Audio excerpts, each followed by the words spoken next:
What's going on? What's going on? What's going on? Today is January 27th, 2019. And if you're listening to this, that means you are listening to the Marcelin Brothers podcast. So, Oh, yeah. Good place to be. Good sounds to be listening to. all right. So we got Harry and Christopher, Harry and Alan. We're represented today. We've got a great agenda of items. We've got some news of things that we're changing up with the MBP. So we definitely want to talk to you about that. And we want to make sure that this is going to be another great episode. I can't even keep track on what episode number this is, but I'm excited that we're pumping new information every week. So One of our secretaries will probably let us know from the expanding Marcel and Brothers podcast empire. Marvin's usually our secretary, but Marvin had a lot of fun this weekend. He regrets to let us know that he will not be here on this episode, but we will definitely make sure that we're representing for him. Oh, for So sure, for sure. let's first talk about some of the updates and some changes that we're going to be doing to the MBP podcast. So normally we do one episode a week, and that one episode usually consists of our standard topic of doing our current events. After that, then we usually catch up with each other to see how things are going, and then we go to our main topic of discussion.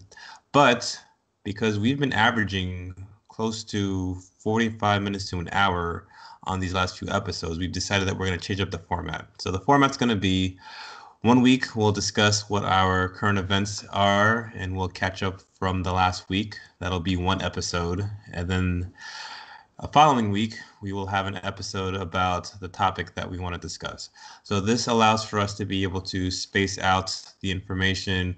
We don't want you as the audience to listen to about an hour of a podcast because we know about 25 to 30 minutes. Even though we are very entertaining, we know after 25, 30 minutes, What? it might be a little difficult to follow. So we want to space it out a little bit to make sure that we get your undivided attention.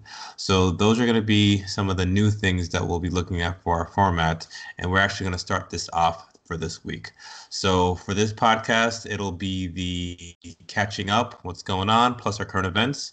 And then the subsequent week, we will discuss our topic. And just for you guys who are curious to see what our topic is going to be, it is going to be work-life balance. So that's a little bit about the changes. I think we got some good feedback from the audience, some feedback from some of our MVPers, and after listening, we think it's a pretty good plan. And I think this will help us out as well. So definitely feel free to give us some more suggestions on other things that you would like to see on the MVP podcast, because again, this podcast is for you guys. This podcast is us, normal everyday people talking about normal everyday things. All Yeah, I right. agree. I'm excited to see how it works. Let's get it started. Okay, so with that being said, Christopher, how did your week go? Tell me what's going on. Give me some updates. My week went amazing. First half of the week started off like normal work every day. Had some good times, came home, spent time with the family. And this weekend, I had a monumental first. So the Wait a wife went out minute. of What? town. Yeah, Wait, you yeah. said monumental first. What exactly happened for this to be so monumental? I had both kids by myself, What? completely by myself this weekend. Yeah, the All wife went right. out of town. She went up to Chicago for a birthday party, girls' weekend. So I had both kids to myself all weekend. And yes, they are both still alive, and I made it Okay, through. turn around, Christopher. Hold on. Turn around. I don't see a cape behind you. That is that a bird? Is that a plane? No, that's Super Dad right there. That's Super Uh, Dad. Two uh, kids. yeah, man, a 2.5-year-old and a 12-week-old. Gosh, Yeah, it was gosh, definitely interesting. It was definitely interesting. But we got through it. We made it out. We're better for it, though. Yeah. man. I think Definitely it's have a lot more respect for all the stay at home moms, all the caregivers out there. It was definitely interesting. Man, I feel like Leah and I lose every day when it's just Leah and I against Ophelia, and Ophelia dominates. So I can't even think of how it was with the two of your kids against you and you're alive.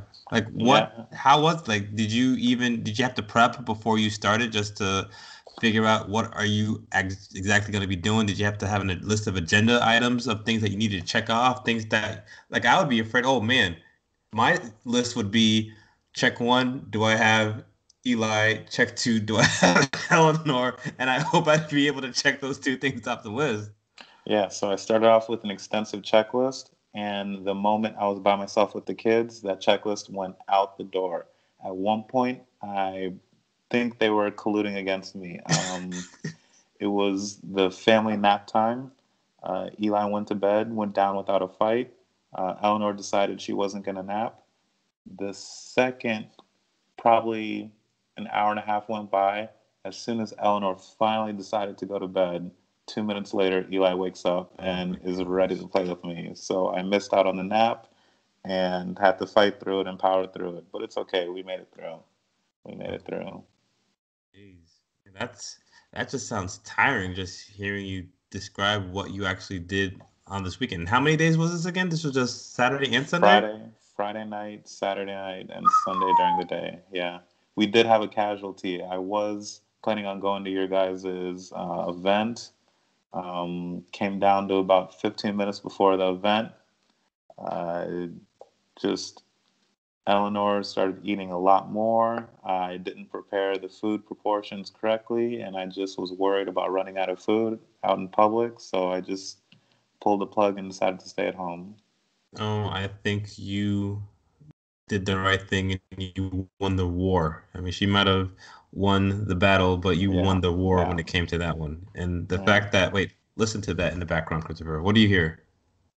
Silence. Exactly. Sleeping babies. So you Sleeping win. babies. So when does wifey come back? Oh no, she came back late this afternoon, probably about 7 or 8 o'clock. Oh, look at Yeah, that.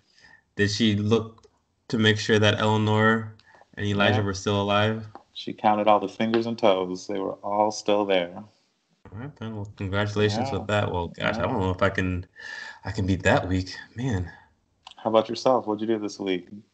Ah, man, this week. I kind of So alluded to it with your big event this weekend. this week wasn't bad. Work was work. Had some.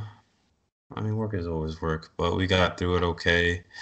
No.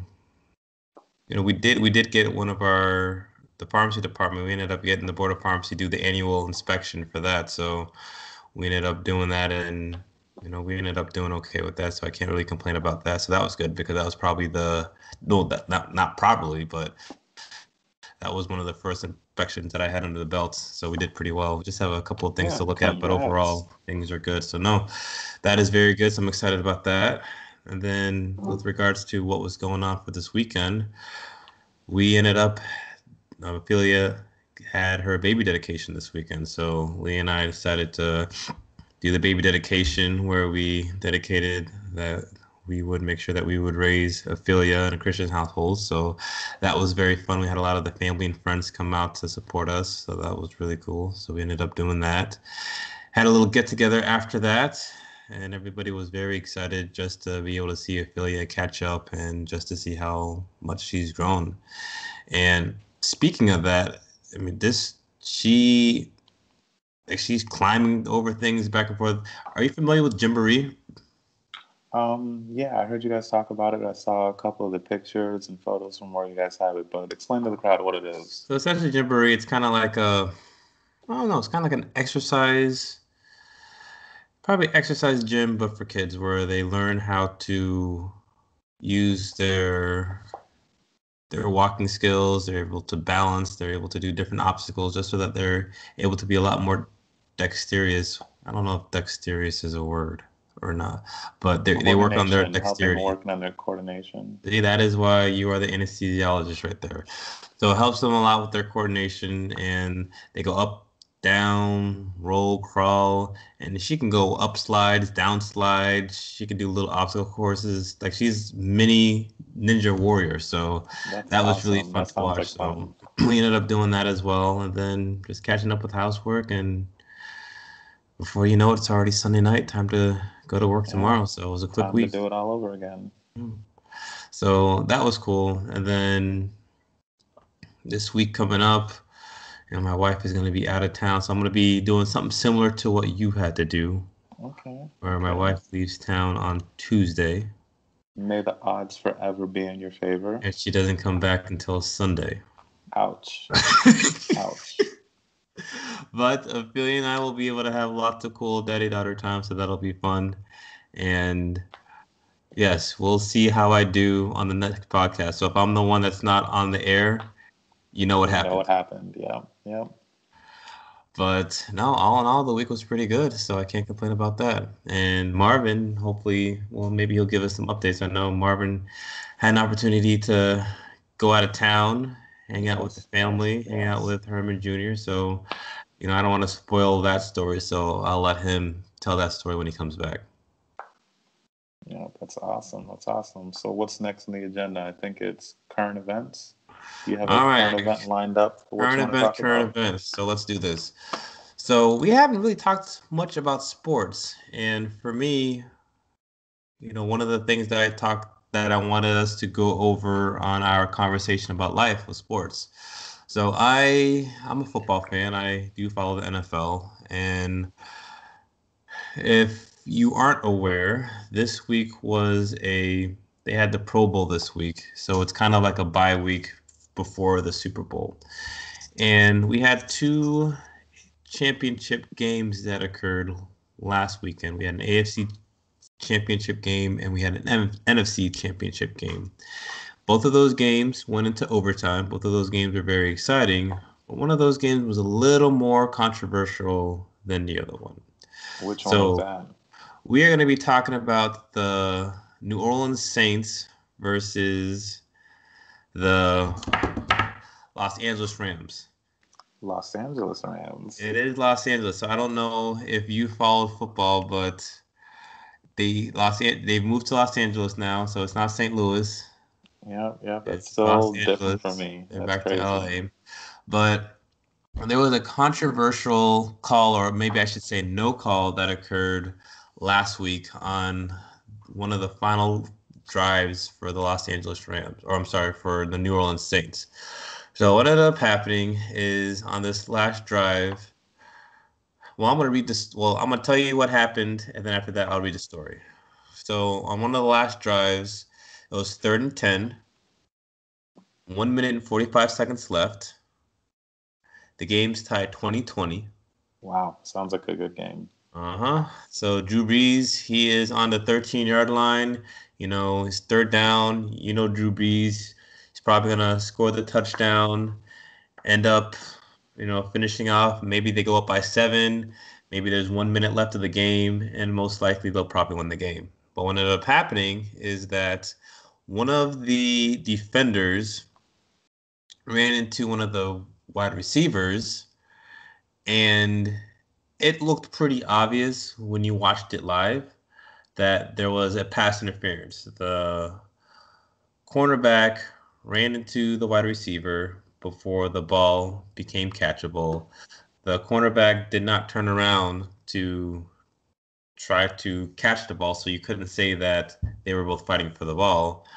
And after the play, you had a couple referees talking to each other. You're thinking, oh, maybe they'll call it, maybe they won't call it, or no, you're thinking that they will call it, and they end up not calling it at all.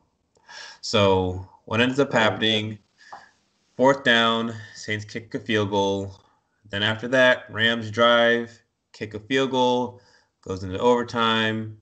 Rams get the ball, pretty much go down the field, score the touchdown. And since in NFL, when it goes to overtime, the first team who scores the touchdown wins. It's not two possession. And the thought process Oh, is if you're on defense and they kick a field goal, then the offense gets a chance to score a touchdown or field goal.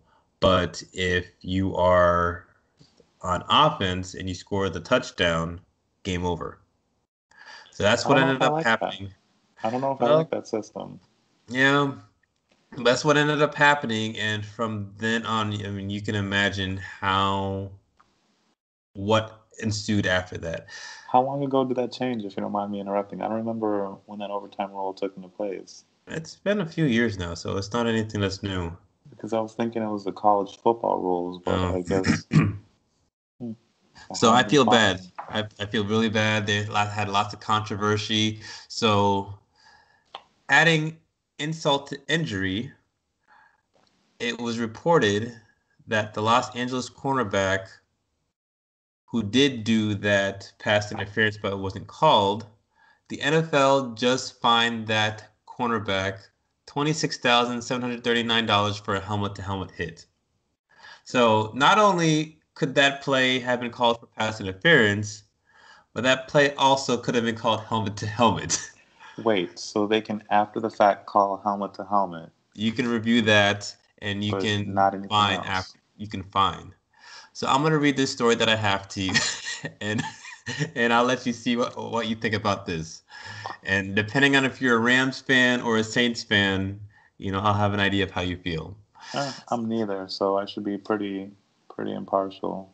All right, so Los Angeles Rams cornerback Nikel Roby Coleman has been fined $26,739 by the NFL for a helmet-to-helmet hit on New Orleans Saint wide receiver Tommy Lee Lewis that was not flagged during the NFC Championship, a source told ESPN Adam Schefter on Friday. League sources also told Schefter that Saints coach John Payton reached out to the league to see how it was going to publicly handle the controversial ending to regulation. Roby Coleman appeared to run into Lewis, but was not flagged before the ball arrived from the Saints quarterback Drew Brees on a 3rd down and 10 at the Rams' 13-yard line with 1 minute and 45 seconds remaining in the 2020 game. Sources said Payton spoke to NFL head of officials Al Riveron, Executive Vice President of Football Operations Tony Vincent, and eventually Commissioner Roger Goodell after calling all of them. Payton also texted with Competition Committee Chairman Rick McKay, sources said. This is what's funny. Roby Coleman, so this guy is the Los Angeles Rams person that committed the foul, said he is going to pay his fine and not appeal it. I know I got fined today. I know everybody knows that. I'm going to pay my fine, he said on Friday. I know what happened. I'm going to pay the fine. It was all good, and I'm moving on. So clearly, Buddy pretty much is not going to do anything about it because he knows that he ended up getting away with something. The hit for which Roby Coleman was fined happened on the same play in that 2 minutes of regulation. A flag for pass interference would have given the Saints a first down, and New Orleans Saints would have had a new set of downs and a chance to run off the clock before attempting a short field goal with less than 20 seconds remaining. Rams won 26-23 in overtime to advance to Super Bowl 53, where they will face New England Patriots February 3rd in Atlanta. After the game, Roby Coleman admitted he briefly thought the flag would come out, but said that an official on the field told him he suspected the ball was tipped, which replays clearly showed was not the case. No penalty was called, although Payton said Riveron told the officials blew the call by not penalizing Roby Coleman. It was simple. They blew the call. They said it should have never been a call, Payton said after the game, after the explanation he received. They said not only was it interference, but it was helmet to helmet. They couldn't believe it. So yeah. So I wanted to get your thoughts on a couple of things. So one, if you're in that situation, if you're in that scenario, you playing college football, you are in championship game, about to go to, your championship. You are the Saints. You hear that call. What are you feeling? What are you thinking? And what would you propose happen after that, just as a football player yourself? I mean, it's from both sides of the ball, completely different feelings. If I'm the guy on offense, you're feeling cheated, you're feeling robbed. You know that the call was blown. You know that pretty much you were cheated. You had it taken from you. That being said, next down you got to come to play. I mean, you can't officiate the game and play. It's pretty much out of your hands. Once you kind of wait for the challenge, the red flag, you kind of wait for the rest to make a decision. You get upset, yeah, but then you got to move on, keep your head in the game, and hit to the next play. I mean, you got to leave the politics of the politicians. I mean, at some point, you have to go ahead, leave last play in the past, and move on to the next one and try to score every single time you're coming out. that should motivate you to kind of do something about it and get that first down that you need to keep playing to stay alive. But they couldn't because that was 3rd and 10. Go for it on fourth. I don't know. I don't know what to say, but they were definitely cheated, though. I 100% agree. So how would you feel if you're on defense? On defense, I completely agree with the play. If you're beat, if your guy's about to score, go ahead and get the PI, live to die another day. Go ahead and get the pass interference, get the penalty, don't let him catch the ball. And it actually worked out in this defensive player's instance. I mean, I don't know if I'm showing my cards, but I play defense. So the way I see it is if you're beat, I'm going for the pass interference every single time. I'm not going to give up a touchdown. So Yeah, I so agree 100% with what the defender did. That's part of the game. so I'm not necessarily mad at that part because I agree too. I mean, we're all taught that you do the penalty, you make them work every inch that they can versus just giving it up. But how do you feel as a defensive player when the obvious call isn't called and you end up not even getting in trouble at all, period? How do you feel? Hashtag blessed. That's what I'm saying. I would be very, very happy and move on, just like this guy did. He's going to pay his fine and keep going. Oh my gosh.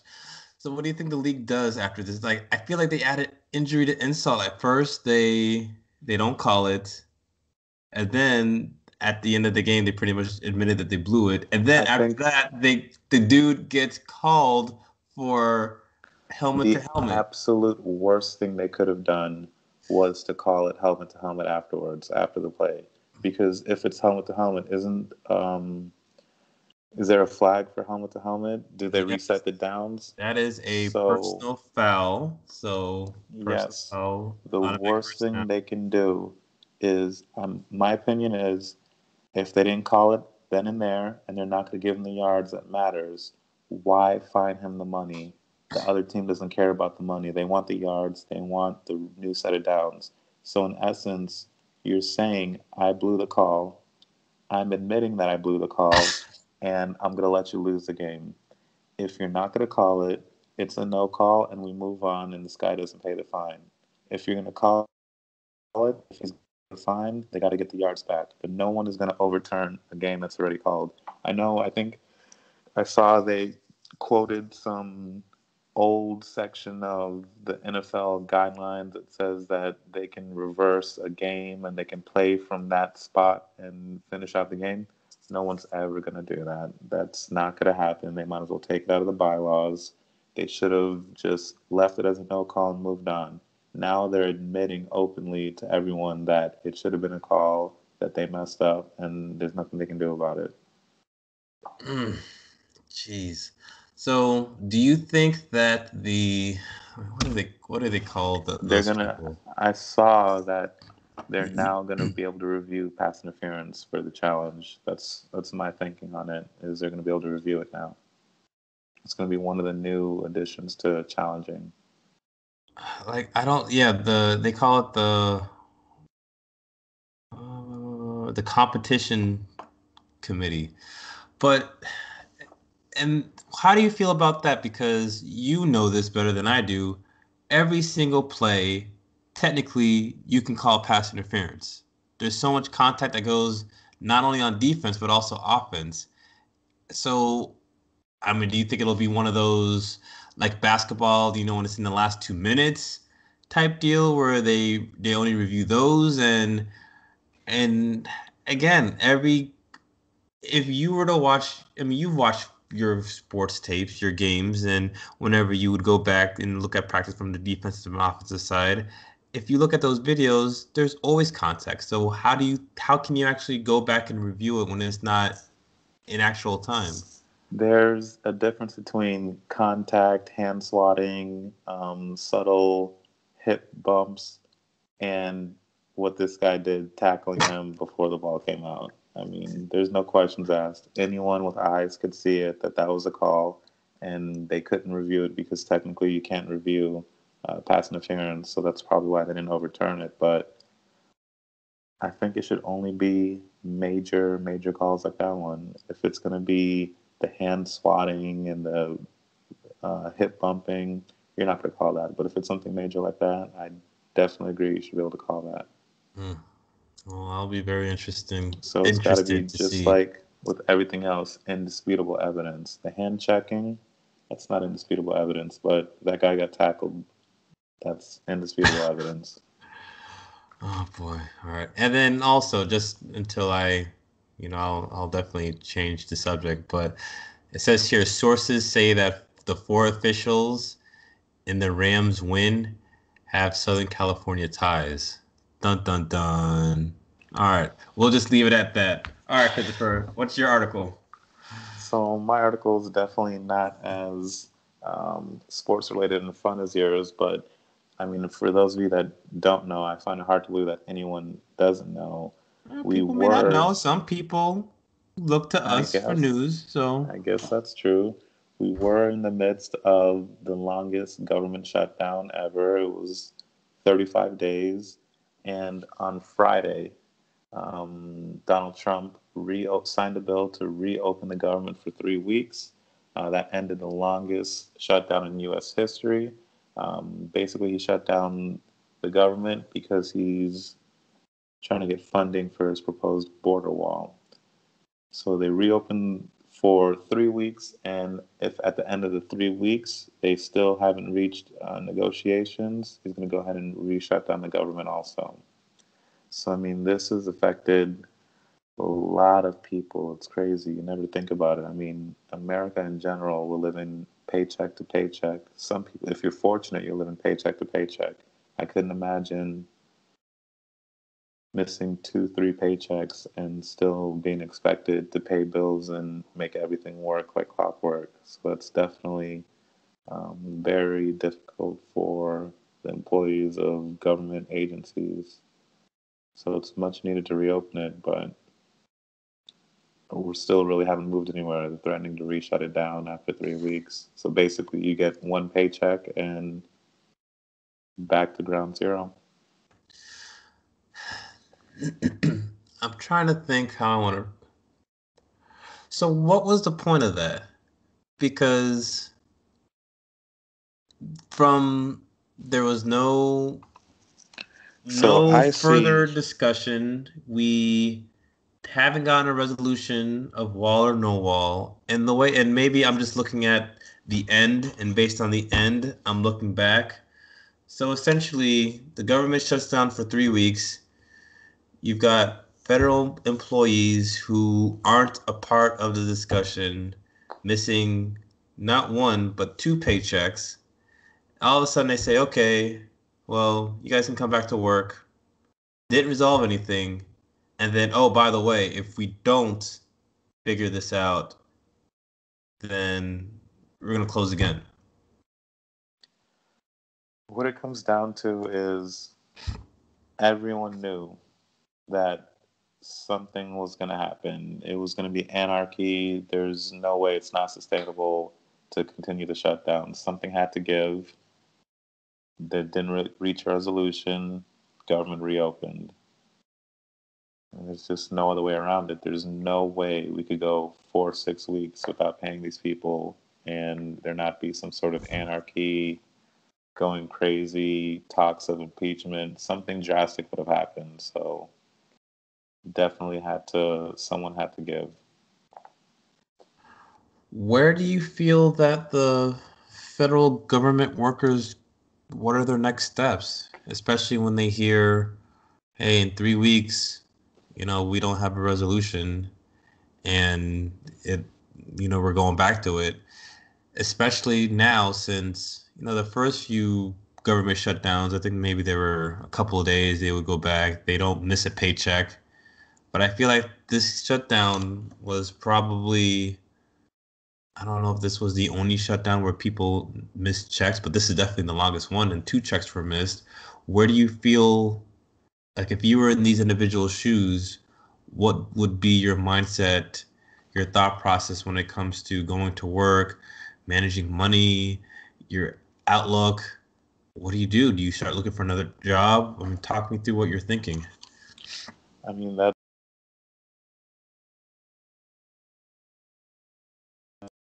a situation to try to predict what anyone would do. I mean, I literally have no idea. If I was in this position, I don't even know what I would do. Is this the only job I could get? Do I have any other jobs lined up? Can I find a side hustle in 3 weeks to even come close to paying my bills? I mean, there's absolutely nothing I could say about it. I mean, I'm speechless. I wouldn't know what to do with this thought constantly looming over my head of I'm going to get one more paycheck and then be back to where we've been, back to ground zero for the last 35 days. That's unreal. I'm reading some excerpts from the story that you showed us. There's this one individual that says, I think this is stupid. Why do you want us to open for 3 weeks and then we have to go back and do this again? And then, this same person also said, I put off some medical procedures elected that I really need, but I'm going to wait for those, just until after 3 weeks. And then I relied on family and friends, now I have to pay back stuff that I begged, borrowed, and stole. Another person said, I'm more cautious and optimistic. It's some federal employees are convinced things will go wrong. During the shutdown, this guy named Jared said he'd been to food banks like Jose Andres and picked up extra shifts at Home Depot. Tomorrow he'll return to the EPA, but he's not cutting it back on the shifts. I don't know, man. Prepare for the worst, hope for the best. I mean, that's all you really can do. Jeez. Well, any final thoughts before we sign off, my friend? No, just keep your head up, keep grinding. For those in the government shutdown, working for government agencies, eventually something's going to happen. I mean, I can't tell you when, but eventually, just like that last guy said, keep whatever extra source of income you can get, and just anticipate another shutdown. And that way, you're preparing for the worst, but hoping for the best. Very, very horrible situation to be in. I guess it was my story.